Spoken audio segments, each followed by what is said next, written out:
What's happening? You are watching Clear Vision Television, and we present you an interview with the legendary IreQ Savage.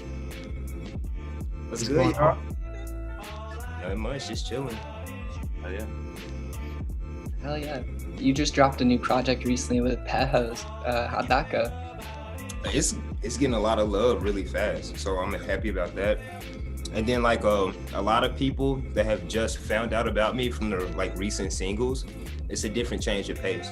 So it's like now since I'm getting actual people listening to my shit, those same people were like, "Oh man, you keep the hits coming. This is different." And I was just like, "Thanks." I mean, I can make more than just one type of music, so. That's super rad. It definitely reminds me of like the stuff you were making 2 or 3 years ago when we first linked on SoundCloud, more that like lo-fi sound. That's my favorite shit to make, but it's just, I feel like I needed to like do other stuff so I won't get stagnant. Definitely. And when did you first start collaborating with Murder Word Click and venturing into like darker genres? Well, I've had like dabbles with darker genres as recent, like as long ago as maybe like 3 or 4 years ago. But I didn't link up with Murderworth and start releasing stuff with them until a year ago. Okay. So it's like, yeah, it might be coming. Yeah, it's about a year. It's a year. It's a little over a year actually. So yeah, it's been about a year. And then I had a friend that I always like talk with, and as a fellow artist, and he always like gave me tips about self promo and stuff. And then one day he gave me the invite to join Murder Workplace. So I was like, okay, I mean, I'm down, whatever. Like I'm open to meet new musicians and collaborate. And then he's like, we're gonna be doing a lot of like dark trap, heavy trap, funk type stuff. Are you still down? And I was like, I like that music. I listen to that music. I always wanted to rap on that music. I just haven't had a chance to do that yet. So it was an opportunity to get out of my comfort zone. That's badass. What's some of your favorite collabs you've been able to work on with them over the time? I have a soft spot for our first track we all did together, Poison Type. Because I heard the beat and then I wrote like an A bar and I couldn't write anything else, and I was like, fuck it, it's a hook. And I was like, send it to them, and then they was like, yeah, I think this is a hook too. So that was cool. Like the first track, I'm just on the hook, so I get heard multiple times, even though it's just like for 8 bars. And then I like Insecticide too, man. That's a track that you actually got on. Yeah. This Insecticide's a very cool cut. I just like that beat. Like I think Rembrandt is a really great producer, bro. And then JCP too. Everybody in there is super talented. Chaotic, Kizoto, Ginger Jesus. Everybody's cool. Spacey, you're fucking dope too. So. Shout out Murder Word Click for sure. So when did you first start making music? I know you've been on SoundCloud for a lot longer than even CVC you've been on there for. I would say I'm right at the 10-year mark. Right at 10 years. I started doing music when I was like in the military, because I did a stint in the military, and then like I went to the military because like I didn't make good enough grades to go to college, but I didn't want to just work a job and go to community college. And then it was like, oh, I get to travel, you pay me to go to school if I want to go to school later. So I did that. And then a dude today I'm still best friends with, he's like, yo, you have an ear for music, you should make beats. And I was just like, okay, I'm down to try it. So I started making beats. And then like that's what I was doing hardcore. I was like making beats for the most of that 10-year tender, but I always wanted to make songs. So everything with even making beats was going back to like, I want to have my own song. And then like I always wrote poems. I always rapped secretly, not in front of a lot of people, but I knew that I could do it. It took time and effort to get proficient at it. So in the background I was making beats, I was working on raps, and then I just got to a point where like I became like stagnant as a beat maker. I felt like I wasn't getting better. So I was just like, yo, fuck it, I'm just gonna rap. Once again, you get how it looks behind your eyes. Did it take a little while for you to start collaborating with other musicians online? It did, because I went through that whole thing as making beats, trying to get people to rap on your stuff, trying to get to sing on your stuff. And I had like friends and different people that give me a chance here and there. But then it got to a point where I was like, I'm gonna make my own songs. So then when I started making my own songs, it's like, I wasn't really that good at first. So it's just like, if I have an opening, I can send it to somebody, they're just like, yeah, I'll get back to you. So it's just like, I got sick of that. So I was just like, you know what? I had a friend that was also a rapper, and he's like, he started off, he would just make all his songs by himself, like rapping just so he can get proficient. And I was like, I'm gonna do the same thing. And then I just realized like, I should have been doing this because I don't have to wait on anybody. I can finish the song. So that's how I got underway. And then like, I would say over the last year and a half, 2 years is when I really opened up to collaboration. And then one of the things that forced that evolution was when you reached out to me on SoundCloud for Clear Visions. And I was just like, you know what? I want to start collaborating with people. And it came right at the right time. So it just made sense. That's awesome. At that same time, you were also collaborating with White Lotus Collective. I was. Story I still have a lot of love for them. I still send stuff to them. Like, if they ever want to do something, just hit me up. I mean, I'm not nobody. I ain't shit. So it's just like, it's whatever. I definitely, like, that helped too, because around that time, they were like having tape drops, and they're just like, send your submissions or whatever. Like, you have a song you think can fit. We have a couple beats. You want to think you can get on some of these beats. And then I just like, I send songs. And at that time, like, I try to be really efficient, which is not realistic when it comes to making music. Like, I try to, if I have this beat, I want to make this song and then put this out for that. But a lot of times with creative endeavors, a lot of stuff gets lost on the, like, what is it, the cutting room floor? Like, yeah, it's like a lot of shit gets left in the past. Sometimes you can't use this. Sometimes you can't use this verse. So it's just like, that was a struggle at first, but then I got with the game, and then I just was releasing stuff with them, and then it's just like, it got me comfortable. So by the time I met you guys, it just made it easier. Like, yeah, I'm ready. Hell yeah. Around that same time, have you done live shows at all in Florida? Yes. So I'm in Orlando, Florida. I have a lot of friends here in the scene. Like, I know a couple people that are DJs that have residencies at major clubs in downtown Orlando. I've performed at Back Booth. It's now called Soundbar. So I've like done shows there. I performed at like little hole in the wall shits. Like, what's that joint called? It's like places on Mills. I can't think of the thing, but I have people and friends that are still in the local scene here. I don't have anything against the local scene here. It's just that it got to a point where like certain things happen that I don't really care to discuss in depth, and I decided to retreat to the internet to try to like see if I can get a following on the internet, because I understood how powerful the internet is, and then I just like see all these people dropping stuff on the internet, and I was just like, you know what, I can do that too. That's powerful, man. That's huge. Like you said, like the internet has an insane capacity, you know, in terms of like audience reach or, like you said, you know, collaboration prior. In terms of like maybe other artists that, you know, in your 10-year creative journey, what other artists or projects do you think kind of influence you to say, I really like this style, or you know, this type of hip hop? Well, the first most recent thing I can think of is like Ryan Celsius' YouTube channel. That's how I got into like funk, even though like I'm from Texas originally. So a lot of funk reminds me of like old 3 6 Mafia and shit from Memphis, or even like old Houston rap, like from Swisher House. Yeah. So I was like, that like, I was like, bro, like, cause I have friends that aren't as internet savvy or into like internet music culture, and like I'm sending them these links, and he's like, bro, this sounds like 3 6 Mafia. I was like, yeah, it's called funk, bro. Like, it's like DJs taking beats and they're mashing it up. It's like crazy remix culture. Yeah. And then I like that's what got me into it. But then it's just like, I'm like listening to all this shit, I'm like, I don't know the artists, I don't know the DJs, so it began a rabbit hole. And then like that's how I found like lo-fi.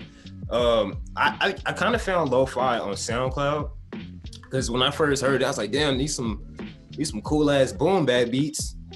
They sound like dirty boom bap beats, like somebody made in their bedroom. And then I was just like, I liked it. And then I have synesthesia, so like when I hear music, I see colors. So like a lot of the lo-fi I heard, I see like light blues, purples, and like that's my favorite type of shit to rap on. So I was just like, yo, I gotta get in this. And so then I just started like finding producers, and then I went to school for like audio engineering. So like I had friends that that do produce, and I'm like, yo, can you do shit like this? I'm like, yeah, that's easy, you know. So then it started me down this little path, started connecting the dots, started meeting people, started getting cool with people, and then it went from there. Like those are the two main ones that stick out to me: funk, lo-fi, and even like the punk rap, or like the trap metal, or however you want to call it. That's something I found on the internet too. Yeah. I really like that. I really like screaming, so that's all very cool to me too. Is that kind of what inspired you to start Vocal Dinosaur as a side project? Yeah. Okay. So yeah, my alter ego, Vocal Dinosaur, is like it's kind of like my passion project, because it's just like I've been IreQ Savage so long, like even like my mom knows me by that, right? So it's like I've been at so long, but then I wanted to I felt like even though IreQ does a lot of different stuff because it's me, Vocal Dinosaur is like specifically a passion project where I want to like be as creative and as weird as possible. It's like me double downing on like stuff that you may not be comfortable with hearing, but I'm gonna do it. So that's why it's like everything is pitched down. The beat with the vocals is pitched down. I feel like since I'm from Texas, a lot of my friends that are from Texas hear it. It's like, yo, it kind of reminds me of screw music. So like when people pitch down their shit, I feel like I get a different effect from it, because like with my cadence and my diction, and then like it's sounding slowed down, but it's not really slowed down. It it gives you the effect of screw, but not without the drag and feeling. Because when they slow screw down, like 3-minute song is 4.5 now, right? My song is still the same runtime, it's pitched down, so it gives you that aesthetic. And then it's the main thing with Vocal Dinosaur, because like I'm an artist on multiple levels. I write, I draw, I paint, I do a lot of different things. I've been writing a story for like 5 years, and then like Vocal Dinosaur is like a character in that story. So it's just like it's like me connecting all the little creative pieces together, but it's meant to be brash, rough on the ears, like maybe horrorcore, like it's like when Pusha T talks about, like, you listen to a Pusha T song, you know he's gonna rap about, right? It's the same thing. Like you listen to a Vocal Dinosaur song, you know what I'm gonna rap about. It's just how I'm gonna put it together. Do you make the beats for those songs too, or do you find producers? Initially, I started out doing it. So all the first Vocal Dinosaur project I dropped like last August, that's all me. So like I made the beats, I mixed it, I mastered it. But like some of my friends that are fans of Vocal Dinosaurs, like they've been shooting me beats and like, yo, this sounds like a Vocal Dinosaur song. And I was like, it does. So then like the later stuff, like this next project of Vocal Dinosaur, I've had it done. I've just been like, I've been a perfectionist on the mixing. I've had it done, but I'm just trying to get it tight. I didn't, it's 6 tracks, but I only made one of the beats. So. Going forward, you seem to be gaining pretty big audience now on Spotify and SoundCloud. How has that process been like for you? It's cool because it just makes me feel like anything is possible. Because I've been where like every artist has been. Like I done dropped the song and it got 200 plays in like 2 years, you know. So I know how that feels. Like I'm not like some of these people I'm seeing like that I'm rubbing elbows with. Like you look at their SoundCloud history, it goes back like 2 years, and then like they have like 4 songs, but all the songs are like ran up crazy numbers. Like that's not me. So it's just like I think that's part of my journey. But it's very cool to see. It's like I was talking with my best friend about it. I equate it to like throwing a rock in a lake. It's like when I drop the song, that's me throwing a rock. And then like the response of people, the likes, the comments, the follows, the negative replies, that's like the ripples from the rock in the water. So it's like it's alive, and it's crazy to see. Damn, yeah, that's real as fuck.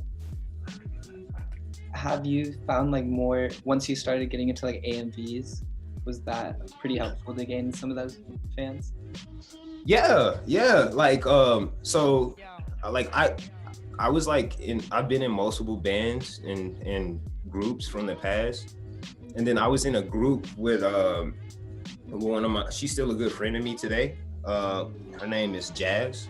She's in a group called Phil. They're doing a lot of good stuff in Atlanta. But I used to like do little edits for our songs. A lot of it never got out. I think maybe one of those old edits is still like on an alternate YouTube channel that I don't post on anymore. But I realized when I was working with her, I had a knack for like editing. And then I'm like a giant anime and manga nerd. And then like I would say I've been in anime for a while, but like I maybe been into manga since like 2017.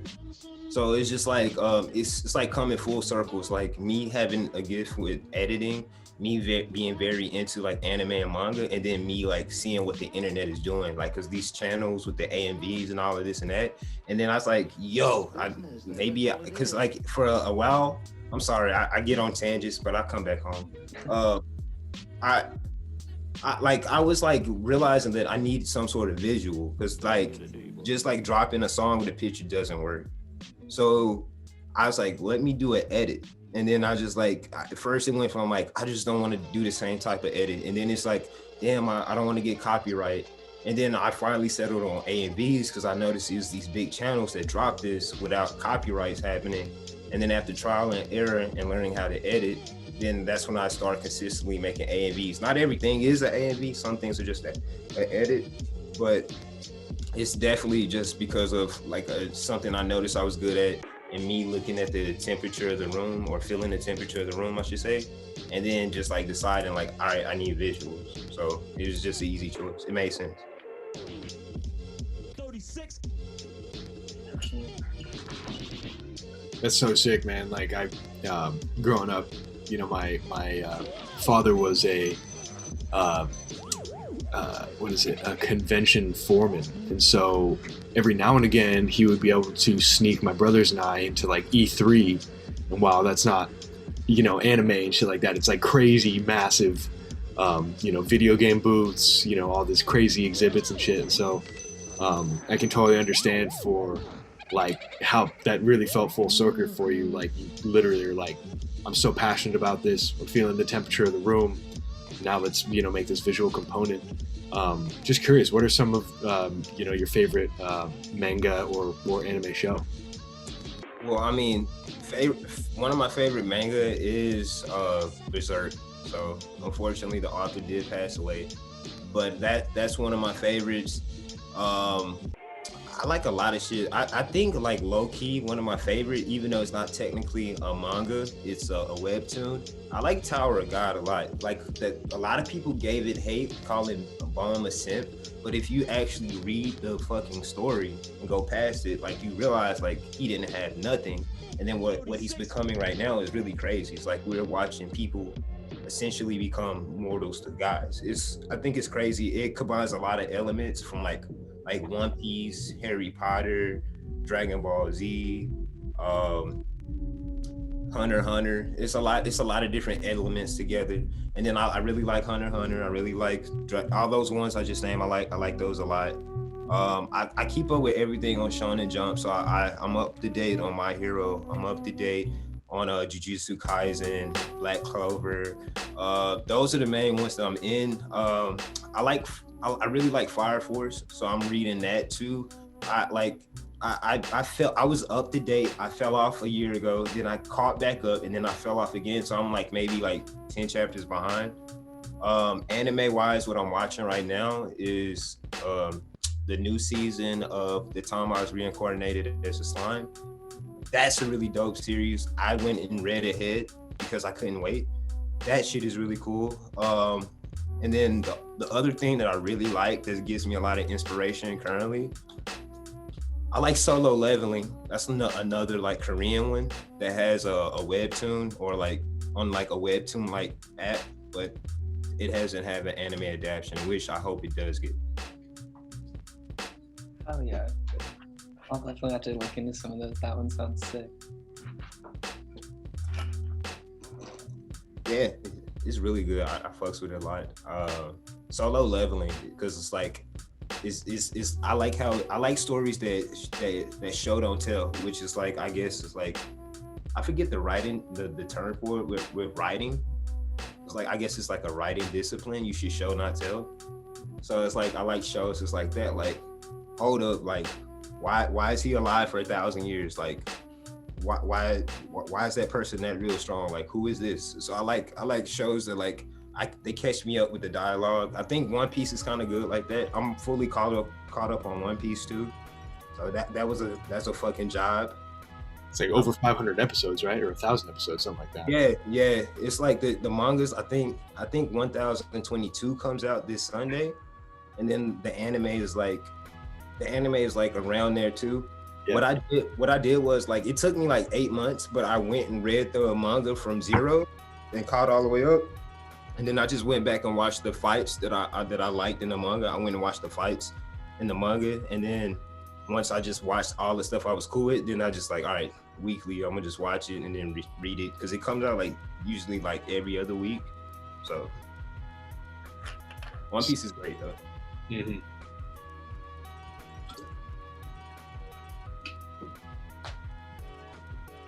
Yeah, it blows my mind how much anime and the rap culture is kind of like mended together within like the past 5 or 10 years.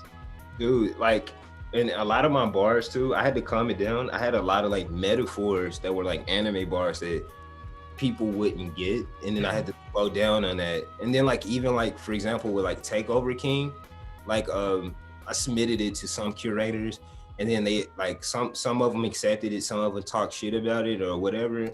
But like, if you ask me what it's about, I can break it down to you, and then when I explain it to you, you'll understand how in depth this really is. This isn't just like some bullshit song. It's like, it was an entire concept about like taking over. Like, even the cover art is all for one. Like, I don't know, that's a treat for people that are into anime. So it's like, I still have that. So like, some random like, oh, this song sounds good, it's cool, I dig it, the lyrics are okay. But then if the same person was like an anime head and they were into that series, it's a special treat for them. So it's like a connection point for them. So it's just like, I feel like I'm capturing those people too, more so like through social media. Right. Definitely. Has there been a certain social media source that's been the most helpful? I think people talk shit about it, but I like IG. I think IG's been good for me. It's widened my audience. I'm actually like getting to the point where it's like I don't want to post my family on there, because it's a lot of people on there that follow me that I don't know. Mm-hmm. But it's cool. Like even with the hate, bro, it's like I'm even getting to a point now where I'm triggering people to hate.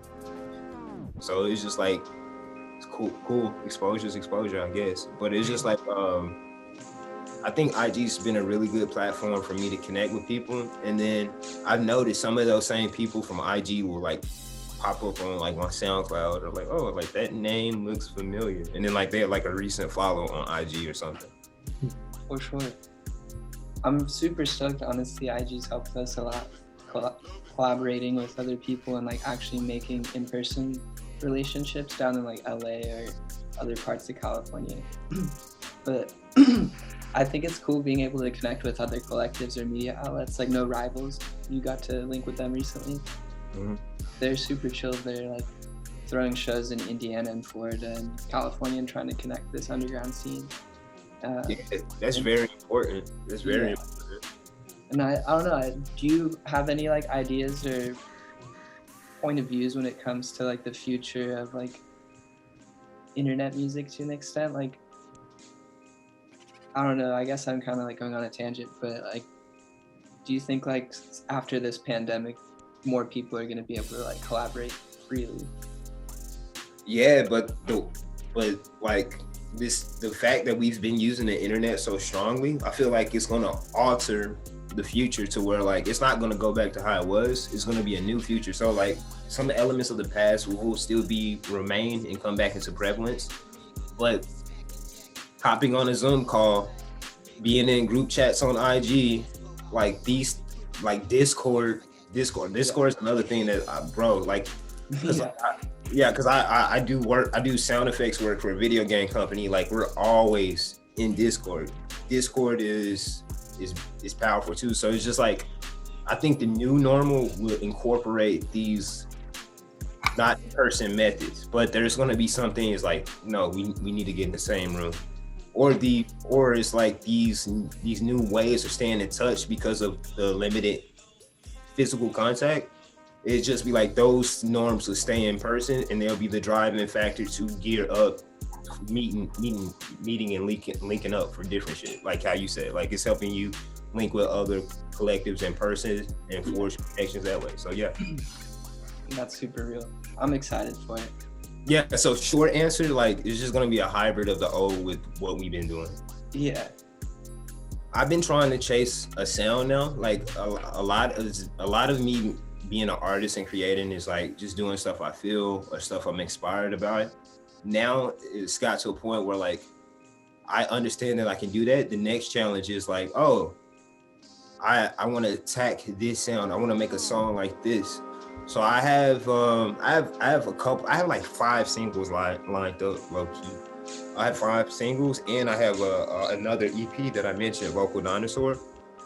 One of the singles that I'm really excited about is a collaboration track with Ramona Starr. So she like beasted, like super like lyrical miracle on the song, and then it forced me to like take my shit to another level. So like I got in my double time bag. So like for people who complain that I don't rap fast, that's your song. So I got that coming. Yeah, it's just I'm gonna stick on the single wave, and then I'll probably hit with the Vocal Dinosaur EP when it gets cold, because it sounds chilly, you know what I'm saying? So when the weather changes, I think that'd be a perfect time for that. But I'm gonna just keep with these singles. I got like 5 singles lined up. Hell yeah. Well, thank you for taking some time to talk with us. I'm stoked to hear Thanks this. for having me, man. Thank you guys for having me. Like, I appreciate you guys' support. I appreciate the music that you guys create. I appreciate you guys trying to forge connections in the underground and like make a platform that's safe for artists. That's very important. There's a lot of people that are very negative, and you guys aren't negative like that. I mean, we're all human. We got good and bad, but like for the most part, you guys are like super dope, positive people, and I appreciate you all. Right back at you, bro. Yeah, have a dope rest of your day. Peace, man. You guys have a great one.